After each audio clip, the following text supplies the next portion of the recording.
Welcome back, readers and listeners of School Transportation News, to School Transportation Nation, the podcast that's all about school bus and student transportation issues.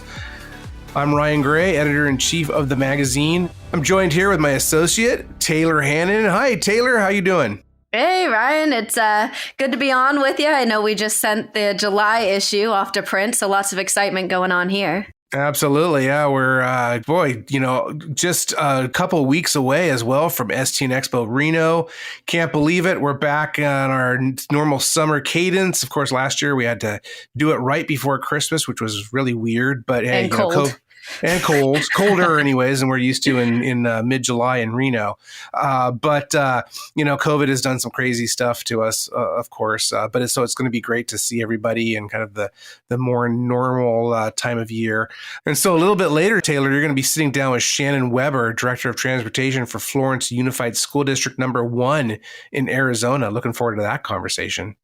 Yeah, it's going to be a good one, Ryan. She has a lot to share. She was actually just at a summer conference, so she'll be talking a little bit about that, the one in Arizona. So excited to speak with her. Good deal. Yeah, it's great to see all the summer conferences that are back at it. But a lot of news going on too, Taylor. Let's jump right into it. The EPA has been doing these weekly webinars, getting ready for a little bit later this summer, closing the application period for that first rebate under the Clean School Bus program. And so they're holding these weekly kind of updates and information sessions. You have been part of them since they started earlier this spring. What's the latest? Yeah. So since the application opened, the webinars have kind of just been focused on how to apply and kind of walking attendees through that. But this last week, actually, they partnered with the National Renewable Energy Laboratory. NREL, yep. And the conversation actually centered around more of the infrastructure that's related to, the energy, the zero emissions, and what that kind of looks like. So, and I know we've talked about it. A lot of the transportation directors have talked about it on our panels, that it's not as easy as just buying a bus and fueling it, right? You have to think about all these other considerations and what you need in this bus battery, essentially. So they kind of broke it down, talking about the power versus the energy and how you look at your routes to determine what kind of energy you need and what kind of power you need and what specific bus is best for you and what infrastructure is best for you. So it was super interesting. It was definitely a different take on their webinar. So I think it was a good, if someone who's looking to get into electric, this was a great webinar to sit on because it broke down all these terms for everyone to learn. It was great. It's super important stuff, with all these batteries and the charging. There's so many questions right now. And you mentioned, Taylor, that we just put to bed our July issue. We have a big article in there by Art Gissendaner, one of our reporters, on thermal management, which is a huge issue. There's been some very high profile cases or incidences around the world of some of these electric fires. Certainly, you see them in passenger vehicles. The FAA now for years has banned them from cargo holds, these lithium ion batteries. But we're seeing that some of these transit buses that are electric, they catch fire. They can take out a whole block. It's kind of frightening stuff on one hand, but Art talks to a lot of folks, and it's what this industry is used to, training, right? It's about information, it's about technical expertise. So the OEMs and the battery manufacturers and the charging companies are doing a lot of research and a lot of work right now out in the field to really harness the power of all this electricity. I was talking to someone in kind of at a senior level at a company recently who is working on a lot of electric projects. And he was telling me, it's amazing the amount of energy that is created. You're talking about charging. I mean, if you're looking at fast charging and it works with your duty cycle and you're needing to fully charge a bus in a half an hour or an hour or to top off, there's an incredible amount of energy and heat that's created. So, you got to be able to manage that stuff. And so these charging companies, they're providing, we've heard a lot about energy management that they're providing. Well, also too, there's the thermal management. There's thermal management that is going on with the battery packs. There's thermal management that a lot of these infrastructure companies are also managing. So it definitely adds a layer of complexity and, safety, additional safety issues for student transporters to be aware of. But, certainly as these buses are brand new on the road in a lot of cases, like with any new technology, any new buses that have come before it, the OEMs are really pushing that warranty period. Let school districts work with their certified bus dealers and the OEMs to really figure out how that electric vehicle needs to work.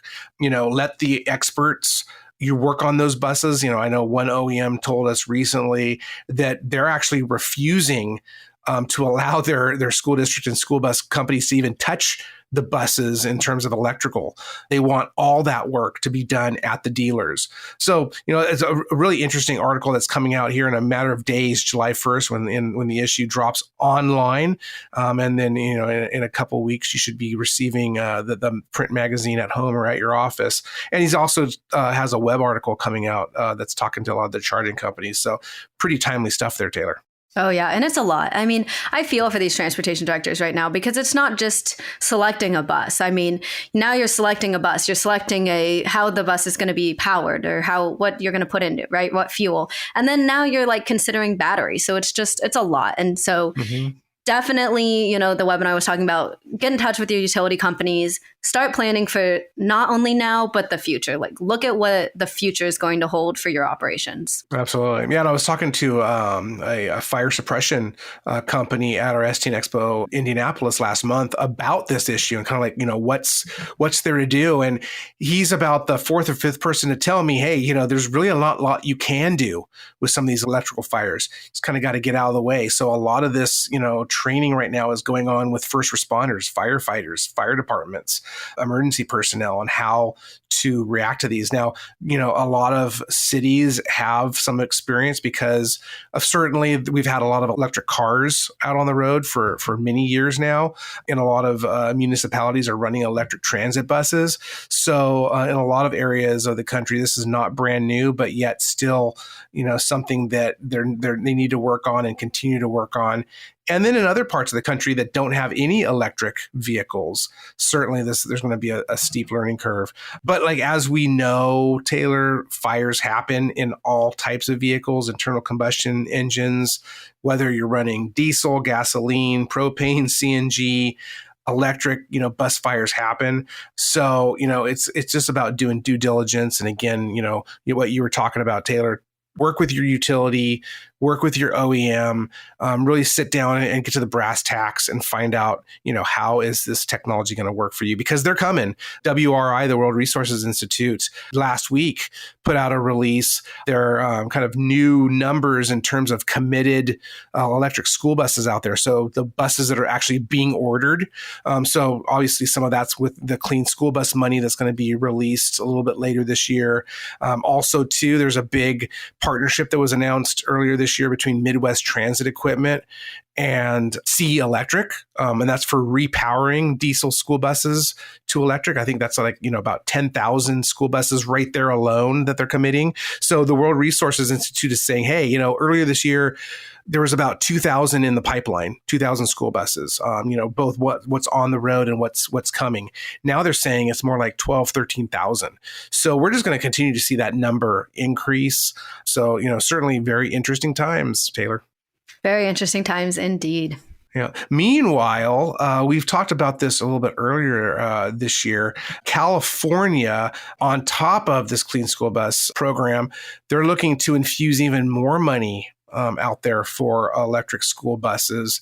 Governor Gavin Newsom proposed early on back in January with his budget proposal, about $1.2, $1.5 billion, kind of depends on what you read and where you read it from, for electric school buses.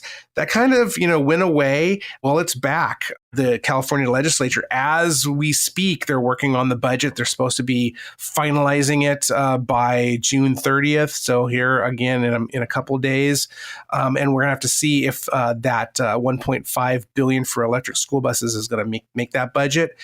What I'm hearing is it might be a part of that money. We also have a couple of pieces of legislation in California that are looking to try and get new school buses on the road, whether they be electric or not.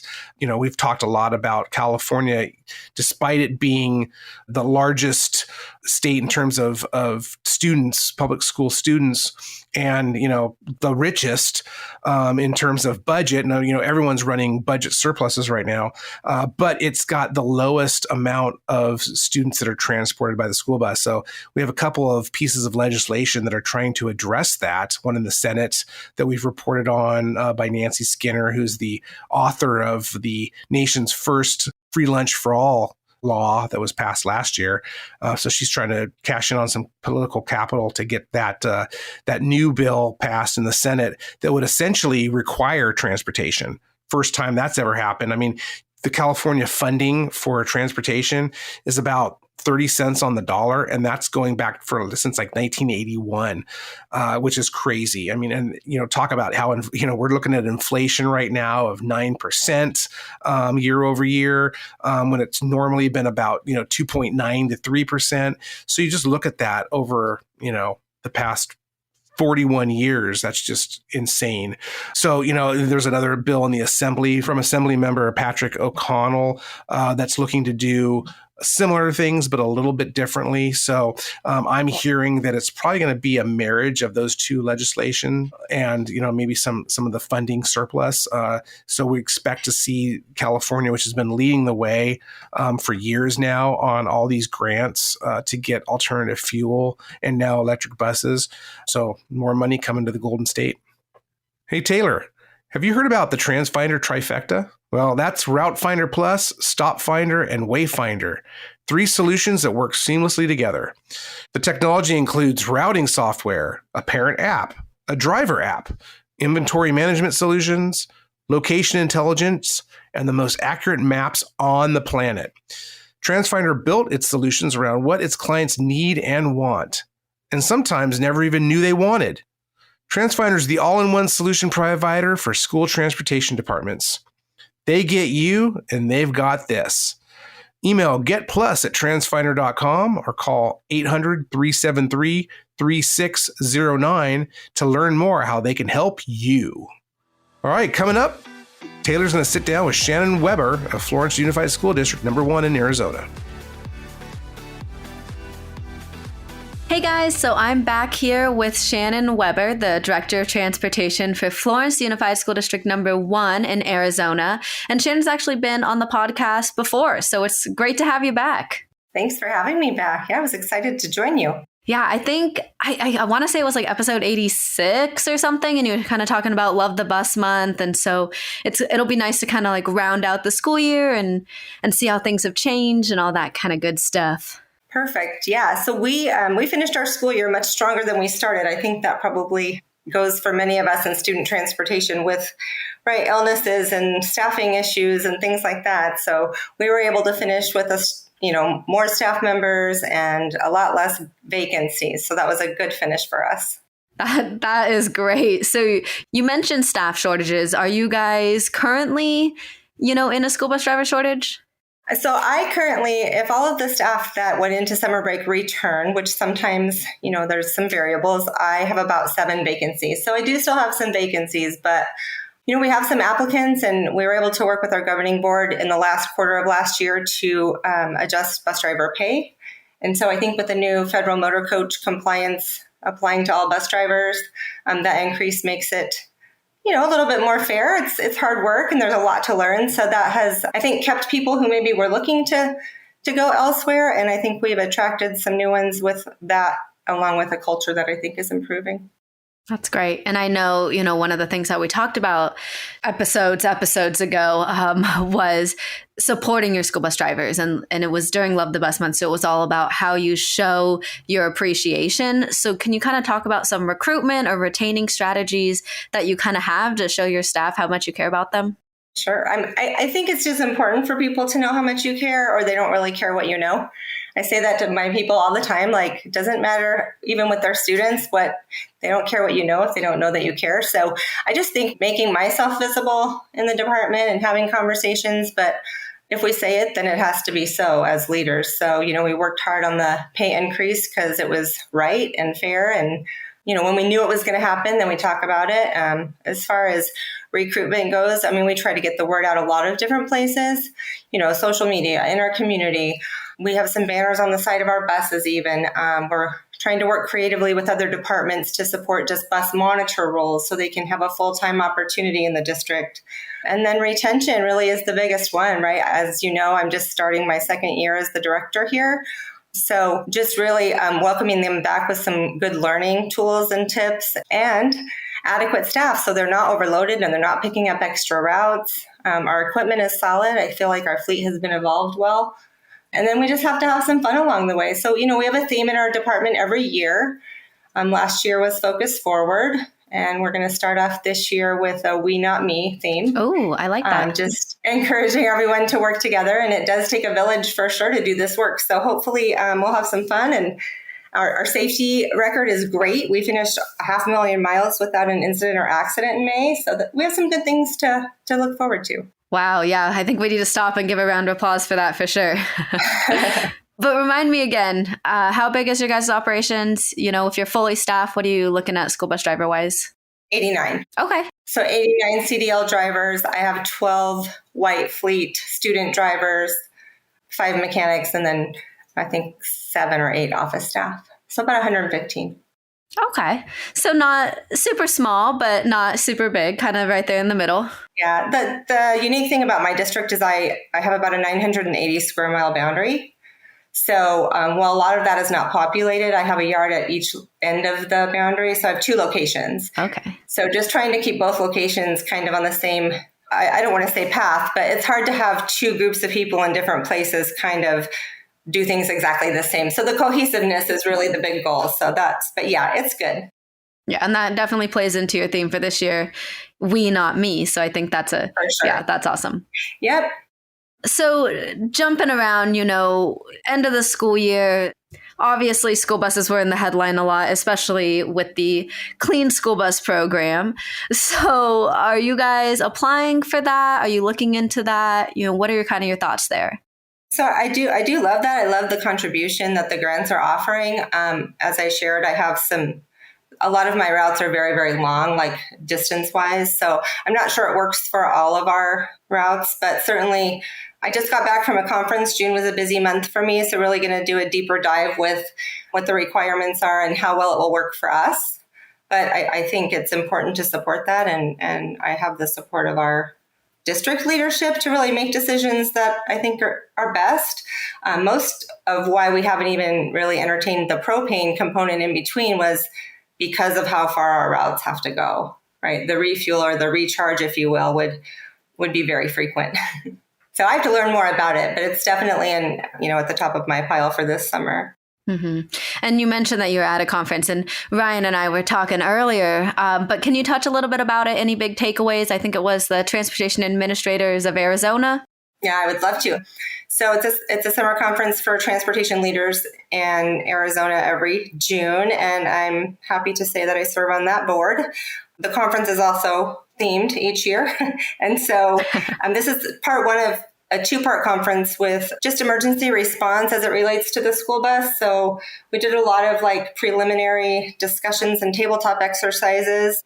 What would the dispatcher do if this happened? What would those specific work groups, what would their role be with we had, the scenario was a rollover with students, some fatalities on a main highway, and how do you, reunification, all the things from the bus. So all of that groundwork happened this week, in addition to some other things, safety and the new federal guidelines and some train the trainer opportunities.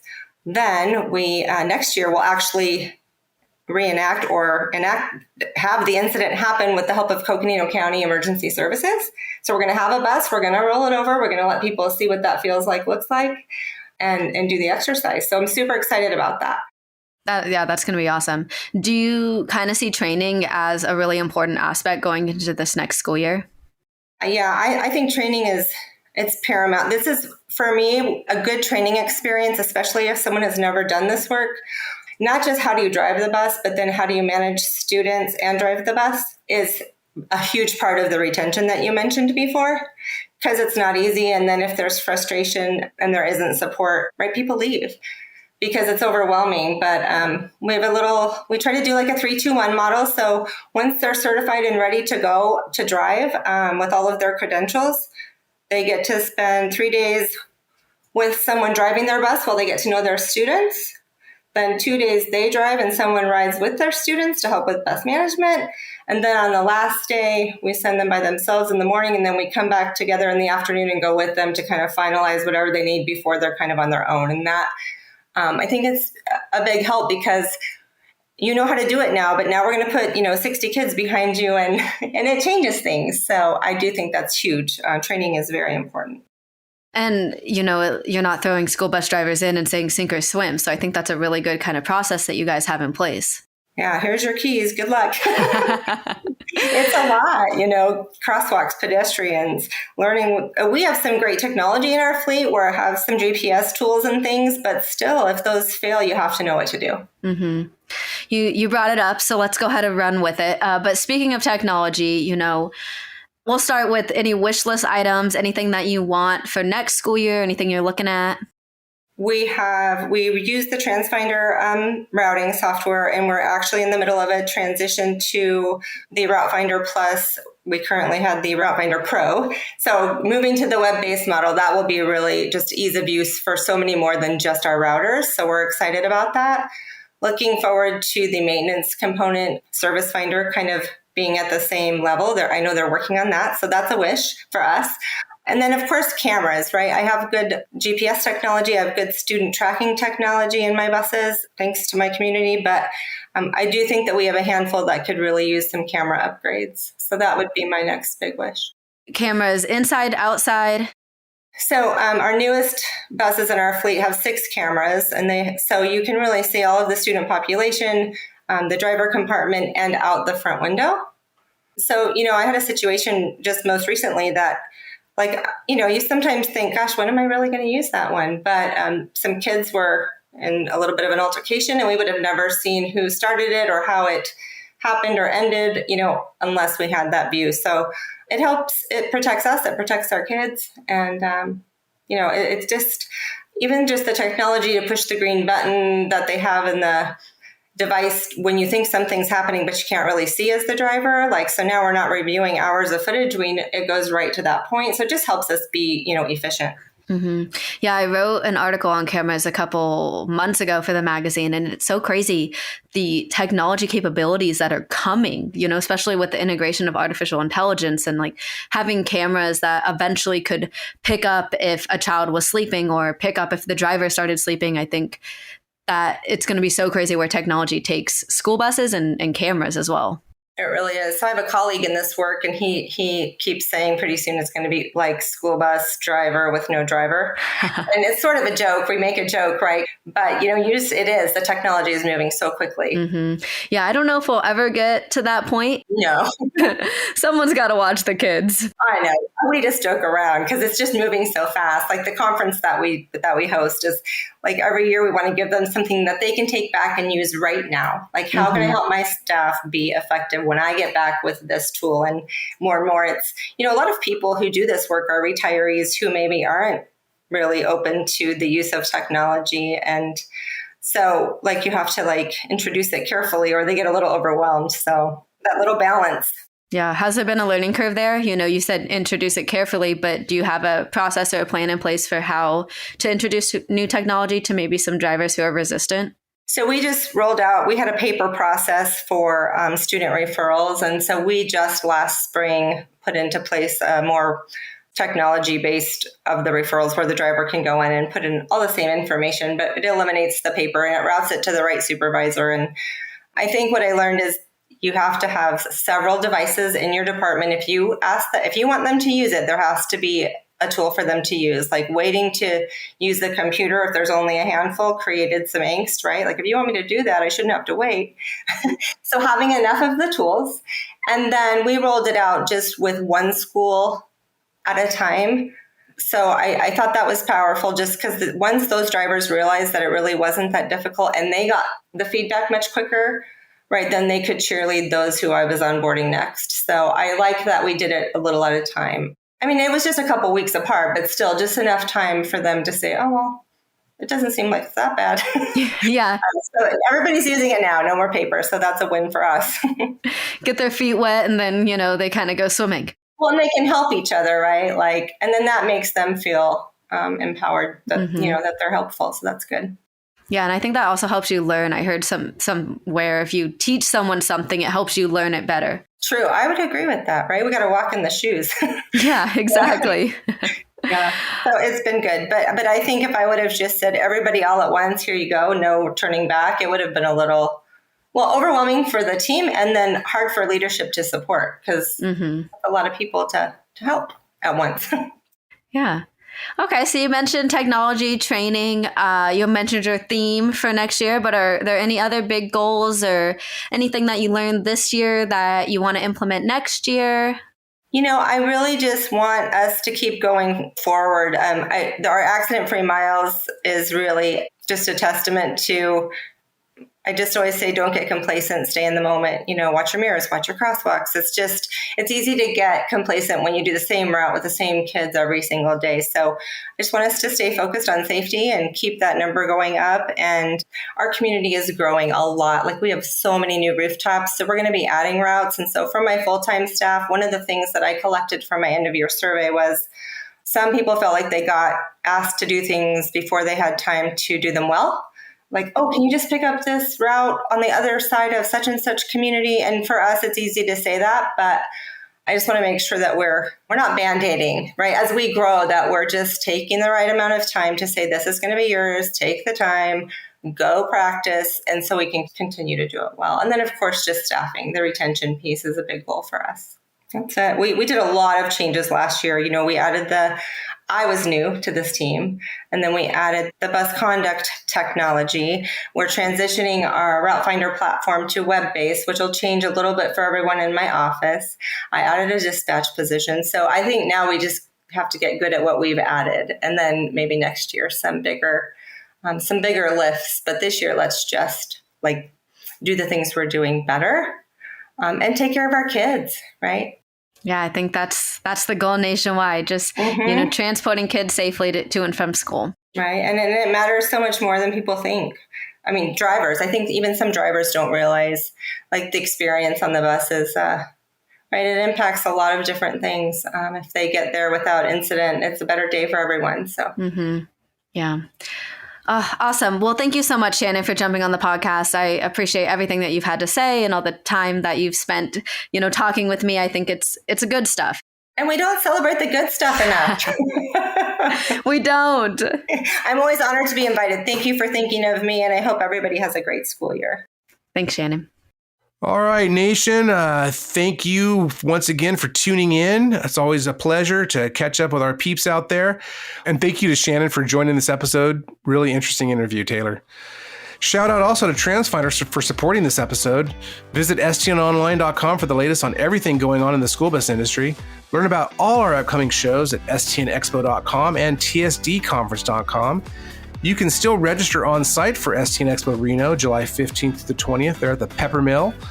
And TSD Conference registration is open November 8th through the 13th. That's right. Opened up an additional day, the 13th of November. We're going to have the NHTSA Child Passenger Safety on Restraints on School Buses course.